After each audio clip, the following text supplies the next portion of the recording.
Los data providers son objetos que resuelven eficientemente el problema del retorno de datos estructurados.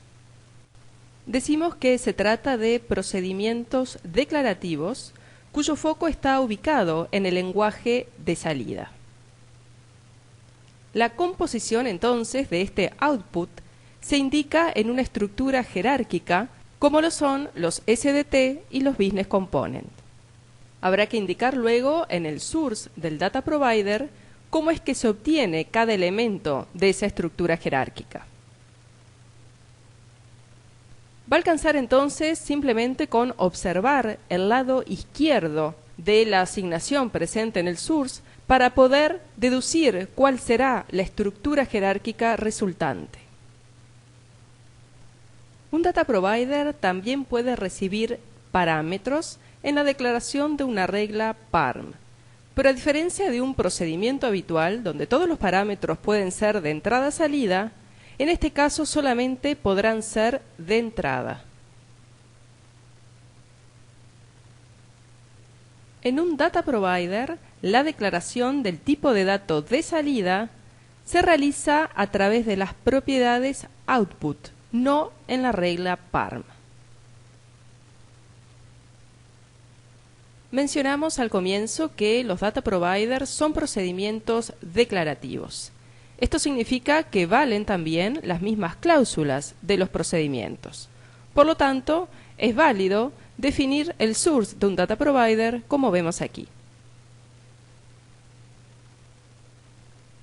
Sabemos además que cada for each determina una tabla base de navegación.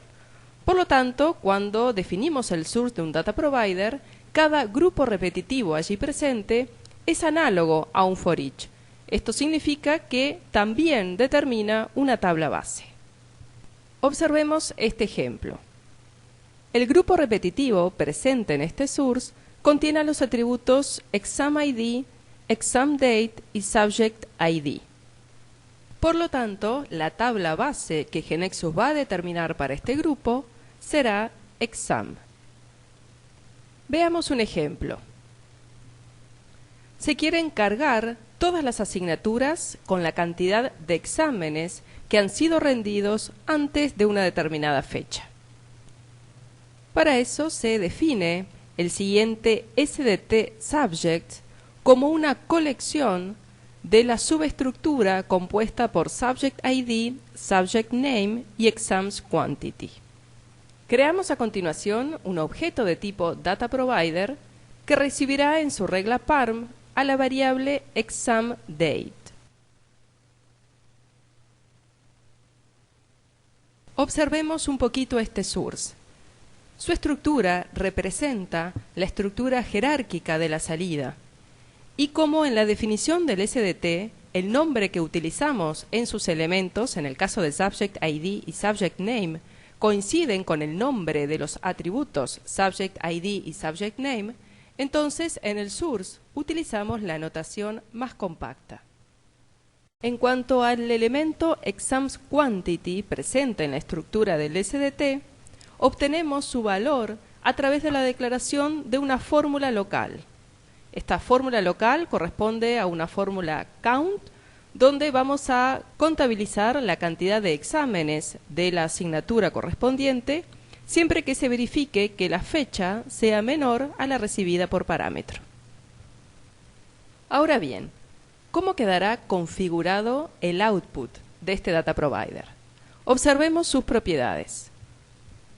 Como al momento de crear el objeto data provider hemos arrastrado el SDT sobre el source, entonces la propiedad output automáticamente queda asociada al SDT subject. Y como hemos definido a nuestro SDT subject como una colección, entonces la propiedad collection del data provider deberá tener el valor false. De lo contrario, estaremos declarando que el output del data provider deberá ser una colección de colecciones. Bien, llegados a este punto ya tenemos definido el SDT que debemos cargar y el data provider que se encargará de realizar esa carga y generar la salida. nos resta invocar a este data provider.